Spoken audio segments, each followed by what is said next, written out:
তুমি তোমার জীবনের উদ্দেশ্যটাকে ফিক্স করো। ঠান্ডা মাথায় আজকে রাতের বেলা চিন্তা করবা আল্লাহ পাক তোমাকে কি জন্য দুনিয়ায় পাঠিয়েছেন। একটু চিন্তা করবা, 1 মিনিট একটু চিন্তা করবা যে তুমি পৃথিবীতে নাই, তুমি পৃথিবীতে নাই, তুমি মারা গেছো। চিন্তা করবা তুমি মারা গেছো।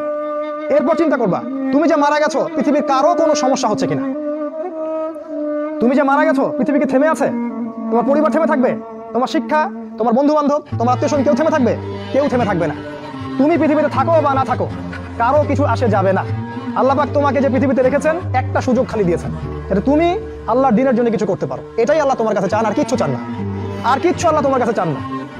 আল্লাহ চান তুমি একজন ভালো মানুষ হও, ভালো মুসলিম হও এবং দ্বীনের জন্য কিছু খেদমত করে পৃথিবী থেকে বিদায় নাও। এই দিন তুমি ছাড়াও বিজয়ী হবে ইনশাআল্লাহ। তুমি থাকো বা না থাকো এই দিন কিন্তু বিজয়ী হবেই। হয় তোমাকে নিয়ে হবে অথবা তোমাকে ছাড়াই হবে। জীবনের উদ্দেশ্য ফিক্স করো। জীবনের উদ্দেশ্য একটাই, জান্নাত। জান্নাত পাওয়ার জন্য যা করা দরকার তাই করতে হবে।